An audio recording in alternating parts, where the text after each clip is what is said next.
제11장. 그들이 예루살렘에 가까이 와서 감람산 벳바게와 베다니에 이르렀을 때 예수께서 제자 중 둘을 보내시며 너희는 맞은편 마을로 가라. 그리로 들어가면 곧 아직 아무도 타보지 않은 나귀 새끼가 매어 있는 것을 보리니 풀어 끌고 오라. 만일 누가 너희에게 왜 이렇게 하느냐 묻거든 주가 쓰시겠다 하라. 그리하면 즉시 이리로 보내리라. 제자들이 가서 본즉 나귀 새끼가 문 앞 거리에 매여 있는지라. 그것을 푸니 거기 서 있는 사람 중 어떤 이들이 이르되 나귀 새끼를 풀어 무엇하려느냐? 제자들이 예수께서 이르신 대로 말한대 이에 허락하는지라.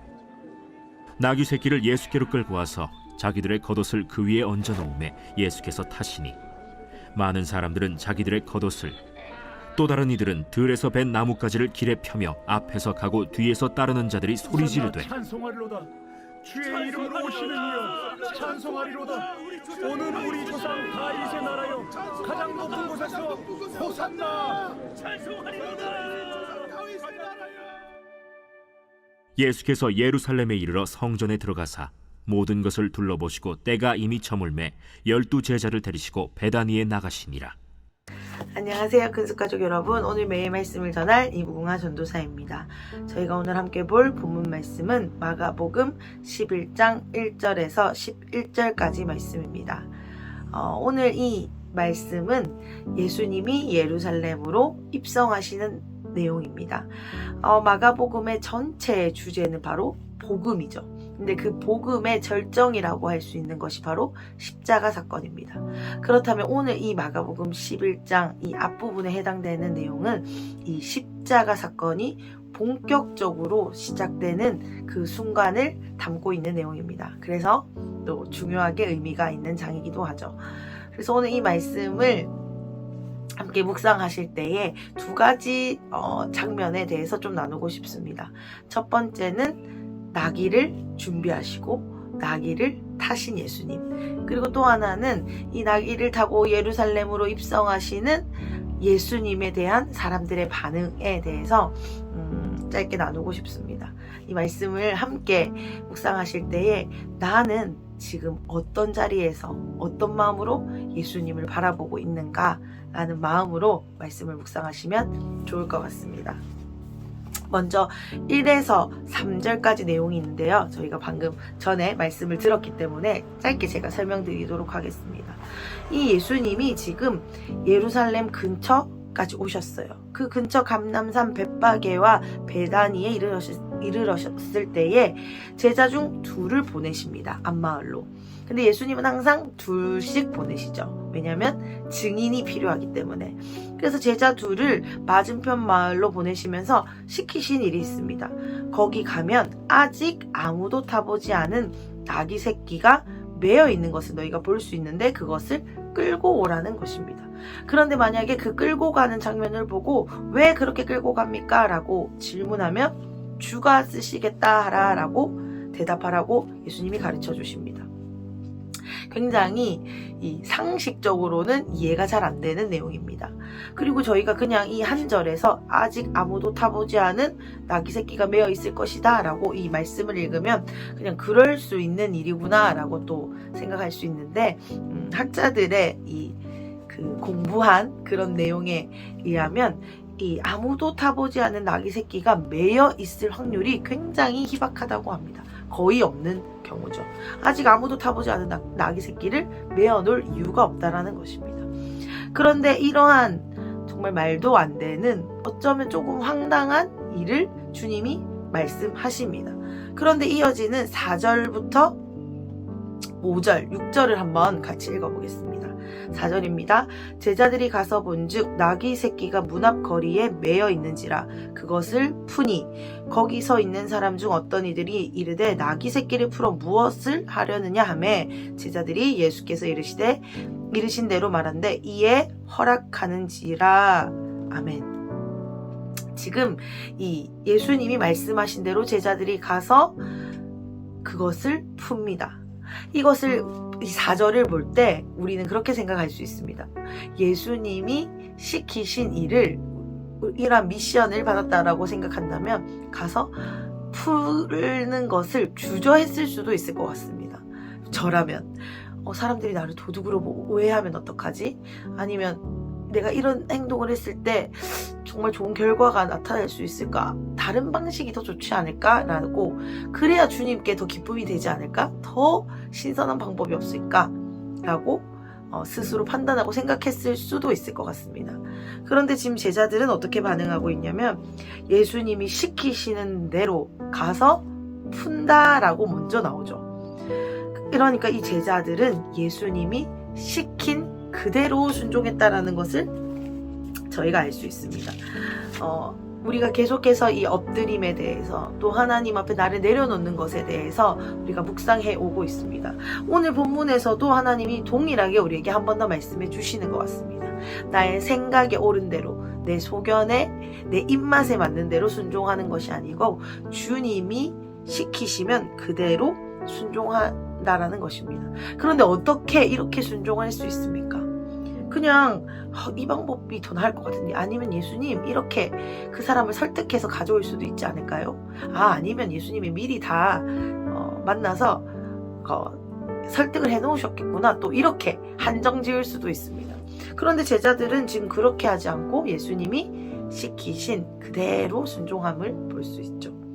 제가 방금 말씀드린 것처럼 어떻게 이렇게 순종할 수 있었을까요? 제자들은 늘 실수하고 믿음이 부족한 모습이 많았습니다. 그런데 이 중요한 순간에 하나님의 마음, 하나님의 뜻을 잘 반응했던 것 같습니다.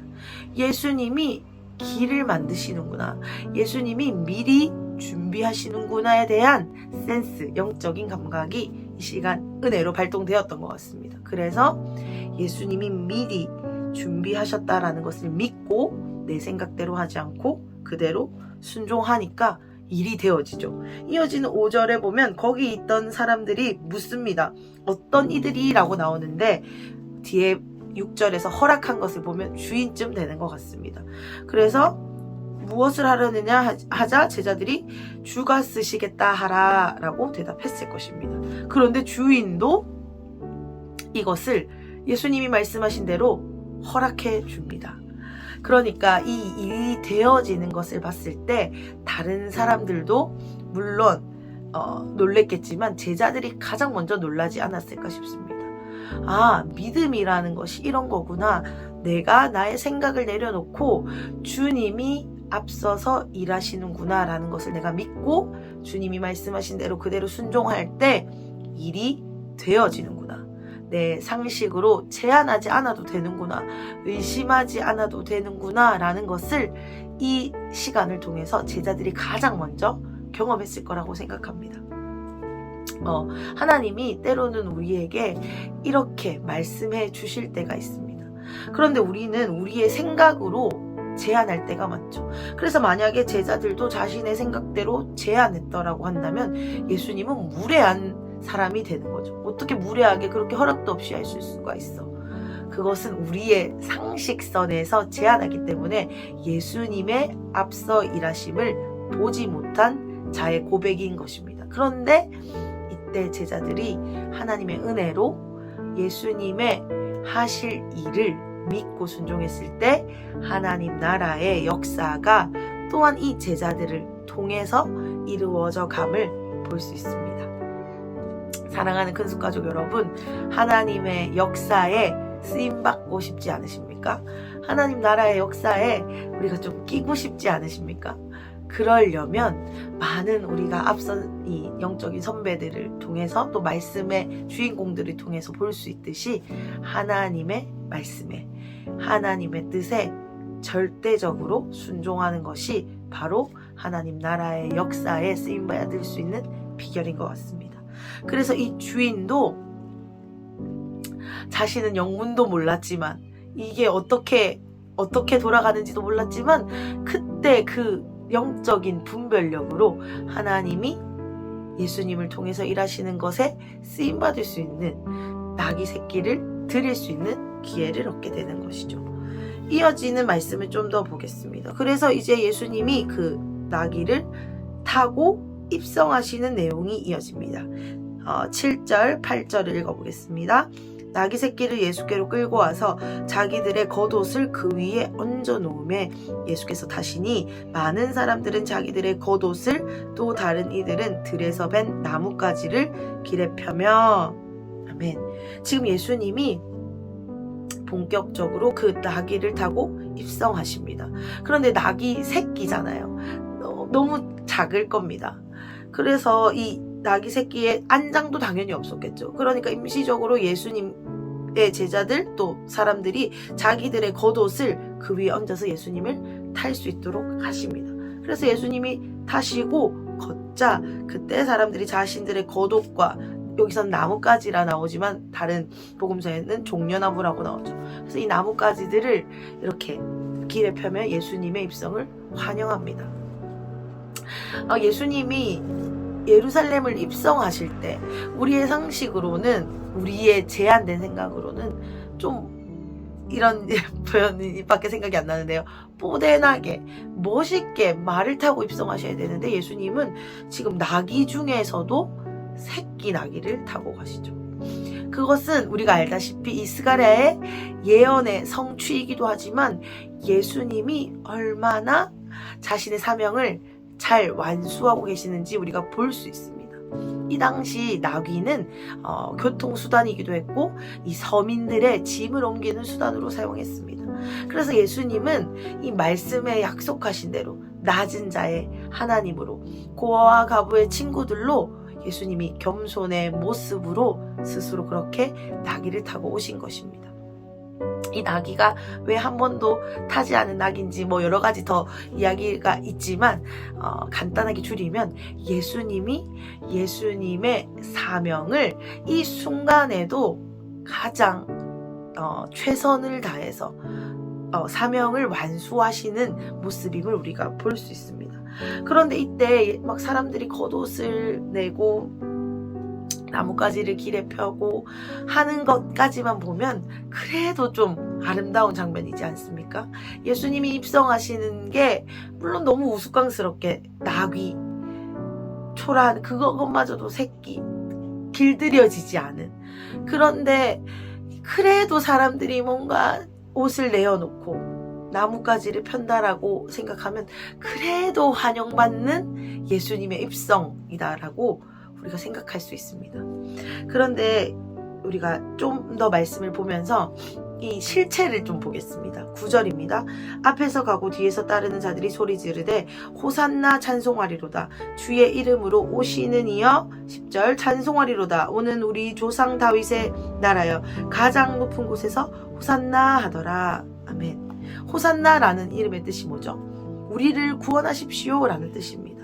그런데 우리가 이 8절까지 보았을 때는 예수님이 환영받으시는 것 같았어요. 비록 나귀를 타고 오시지만 그래도 예수님의 입성을 많은 사람들이 환영하는 것 같았습니다. 그런데 여기서 지금 호산나 호산나 다윗의 자손이여 라고 찬양하는 이 사람들의 고백에 우리는 좀 오늘 주목해야 합니다. 사실은 이 호산나 다윗의 나라여 가장 높은 곳에서 호산나라는 이 외침은 예수님이 우리의 구원자이십니다 라는 고백이지만 그 더 깊은 의미는 다윗 왕조의 재건을 꿈꾼다 라는 뜻입니다. 그래서 예수님 우리의 정치적인 경제적인 우리가 바라고 있는 그 구원 우리를 다시 좀 이름이 드러나게 멋지게 우리를 좀 왕의 권위를 사용하여서 우리를 좀 그렇게 다시 세워주십시오 라는 고백인 것입니다. 예수님이 나의 구원자이십니다.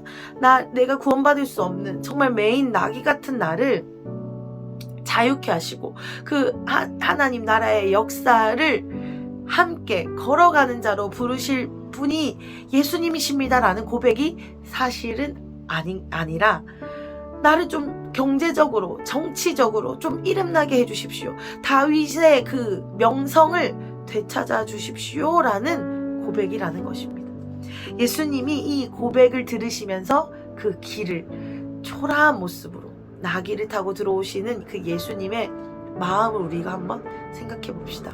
예수님이 그 예언의 성취를 가져오시는 예수님, 나귀가 거기 있을 것을 아신 예수님, 자신이 십자가를 지실 것을 아시고도 예루살렘에 입성하신 예수님이 이들의 호산나 외침을, 그 깊은 속내를 모르셨을까요? 분명히 알고 계셨을 것입니다.